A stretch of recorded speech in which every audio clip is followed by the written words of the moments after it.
This is my ranking of the best RPG games I've played on PC, based purely on my personal experience. Each game is placed from masterpiece down to trash, depending on how deep the systems feel, how engaging the world is, and how memorable the journey becomes.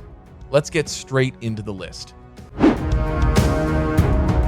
Kingdom Come Deliverance 2 starts right after the first game and follows Henry as he gets pulled deeper into war, politics, and personal struggles in a grounded medieval world.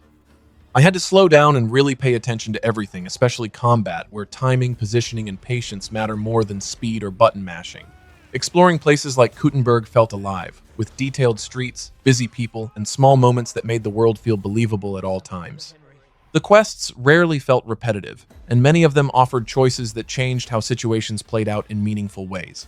The story mixes personal struggles with larger conflicts and stayed engaging across a long journey without losing its impact. This rightfully claims its place in the masterpiece tier. Baldur's Gate 3 opens up a deep fantasy world where every choice feels important, and I quickly realized this isn't a game where I just follow a fixed path. I had the freedom to solve problems in many different ways, whether through combat, dialogue, or trying something unexpected and seeing it actually work. The turn-based combat made me think carefully about every move, and no fight felt the same because of how many options were available.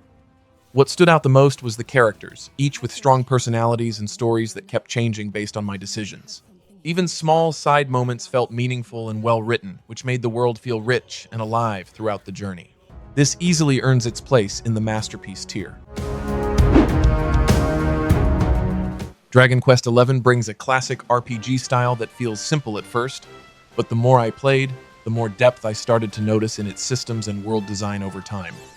The turn-based combat stays engaging because enemies keep introducing new patterns, and I had to adjust my approach instead of repeating the same moves again and again.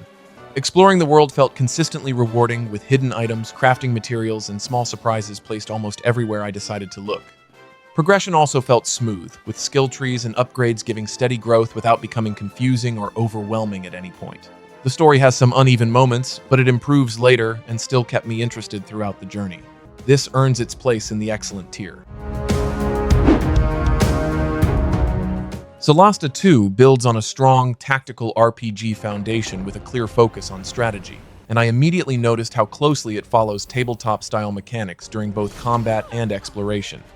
Every fight made me think carefully about positioning, abilities, and dice-based outcomes instead of rushing through encounters. I liked how many small actions are streamlined, so I could focus more on important decisions rather than repetitive tasks. The world design also stood out, with detailed environments and a strong sense of scale that made exploring feel rewarding. The story introduces political tension and layered characters without overwhelming me with too much information at once. Since it's still in early access, I did notice some balance issues and rough edges during certain encounters. This finds its place in the great tier. Path of Exile 2 builds on the original with deeper systems and more active combat, and I quickly felt how much more involved every fight becomes compared to typical action RPGs. I had to pay attention to enemy patterns, positioning, and skill usage instead of just repeating the same attacks. The build variety is massive, with complex skill trees that took time to understand but made progression feel rewarding as everything slowly came together. I also liked how each class plays very differently, which kept things fresh across long sessions. The endgame already shows strong potential, even in its current state, with plenty of content to explore. There are still some early access issues, especially with loot balance and repetition in parts of the campaign. This earns a solid spot in the excellent tier. Of Ashen Steel goes for a classic RPG style where exploration and difficulty are the main focus, and I could see what it was trying to do right from the beginning. I had to rely on dialogue and notes instead of markers, which sounded interesting at first but quickly turned into aimless wandering without clear direction. The combat has some good ideas, but it often felt stiff, with slow animations and situations where I couldn't react properly. I also ran into issues with AI behavior, especially during fights and escort moments, which made things more frustrating than challenging. The world has some nice visual touches, but parts of it feel empty and unfinished during exploration. The story is decent, but it wasn't strong enough to carry everything else. This ends up in the mediocre tier. Enshrouded mixes survival, crafting, and RPG systems in a way that kept me busy for hours, especially when building and exploring at my own pace. I spent a lot of time creating bases and gathering resources, and that part felt surprisingly satisfying because of how flexible the building system is. The world looks beautiful, with large open areas and detailed environments that made exploration worth it. I also liked how progression is tied to upgrading your abilities and pushing further into dangerous zones, which added a sense of purpose. That said, combat feels a bit clunky at times and movement can be awkward, especially during intense fights. The story is quite light, and some puzzles don't add much to the experience. This lands in the great tier. Wartales drops me into a harsh medieval world where survival depends on managing a group of mercenaries and making careful decisions at every step. I liked how open everything felt, with the freedom to explore, take on contracts, and shape my journey without being forced down a fixed path. Combat requires planning, especially with positioning and teamwork, and losing a character can have real consequences, which made every fight feel tense. Managing resources like food, money, and morale added another layer that kept me thinking beyond just battles. The world itself feels active, with plenty of missions and activities that kept me busy for hours. The story is quite light, but the systems and gameplay carry the experience well. This takes its place in the great tier.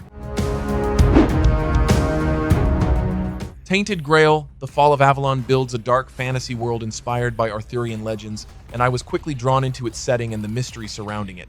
The story has strong ideas with meaningful choices and interesting characters that kept me curious about what would happen next. Combat feels solid, especially with melee weapons, and I liked experimenting with different builds as I progressed. The world design also stands out, with detailed environments that make exploration worth the time. However, I did run into issues with balance, especially early on, where enemies felt too strong depending on the build I chose. There are also noticeable bugs and rough edges that affect the experience at times. This still secures a place in the excellent tier. The Elder Scrolls IV Oblivion Remastered brings back a classic open-world RPG with updated visuals and smoother systems, and I quickly got lost in its world all over again. I had the freedom to approach quests in many different ways, whether through combat, magic, or just experimenting with the game's systems. The faction storyline stood out the most, with some of them still feeling memorable even after all these years. The updated graphics and quality of life improvements make it much easier to play now, while still keeping the original charm intact. There are still some old design choices and technical issues that show up during long sessions, but they didn't take away from the experience much. This easily stands among the masterpiece tier. No Rest for the Wicked takes a different approach to action RPG combat, and I immediately felt how slow, precise, and demanding each fight is compared to others in the genre. I had to focus on timing, dodging, and positioning, since even small mistakes could cost me heavily. I also liked how builds are tied to gear, giving me flexibility to experiment with different playstyles over time. The town building aspect was a surprise and added a nice break from constant combat. There are some early access issues, especially with inventory management and technical problems that show up during longer sessions. This earns its place in the excellent tier. Dragon Quest VII Reimagined takes a classic RPG and reshapes it with faster pacing and a more accessible design, and I noticed right away how quickly it moves into the adventure compared to older versions. The story still stands out, especially with how it connects different timelines and slowly builds a larger picture over time as new areas open up. I liked experimenting with the updated systems, especially combining vocations and trying different abilities that made battles more flexible and interesting across long sessions. The world and characters still carry that familiar charm, which kept me engaged throughout the journey without losing interest. However, a lot of challenge and discovery feels reduced, with too much guidance and fewer obstacles along the way. This ultimately lands in the good tier. Clair Obscur Expedition 33 presents a dark fantasy journey built around a world facing inevitable loss, and I was quickly drawn into its tone and the mystery behind its central threat from the very beginning. The turn-based combat stands out with its mix of real-time inputs where I had to time dodges and parries carefully, making every battle feel active, tense, and rewarding over time. Each character brings unique mechanics, which kept fights fresh as I experimented with different team setups and abilities throughout the journey. The story carries strong emotional weight, dealing with themes like grief and sacrifice in a way that stayed with me long after key moments ended. Exploration is more focused, but the world design still feels creative and memorable across its locations. This earns its place in the excellent tier. Titan Quest 2 brings back a classic action RPG feel with a focus on build variety and mythology, and I quickly noticed how flexible the systems are even in its current early access state. I spent time trying different masteries, and it was interesting how most builds felt viable instead of forcing me into a specific path or limiting my choices early on. The new skill modifier system adds depth, letting me change how abilities behave, which kept experimentation engaging across multiple characters and playstyles. The world looks great and has that familiar style, while the storytelling and voice work add more weight than expected throughout the journey. However, it still feels incomplete, with missing features and some performance issues showing up during longer sessions. This finds its place in the Great tier. Neo3 tries to expand the series with a larger open structure and more combat options, but my experience with it felt messy and frustrating more often than satisfying. I had to deal with too many overlapping systems at once, from gear management to abilities, and it quickly became overwhelming instead of engaging. Combat still has depth, but it often feels cluttered, and I spent more time managing menus than actually enjoying fights. The open areas look good at first, but they start to feel repetitive, with similar enemies and little variety between regions. The story also didn't give me enough reason to stay invested, as it felt weak and disconnected throughout the journey. This ends up sitting in the trash tier. Every game here left a different mark, whether through its systems, world, or the journey it offered along the way. At the end of the day, this list reflects how each experience stood out to me, from the ones that truly stayed with me to those that didn't quite land. Thanks for watching.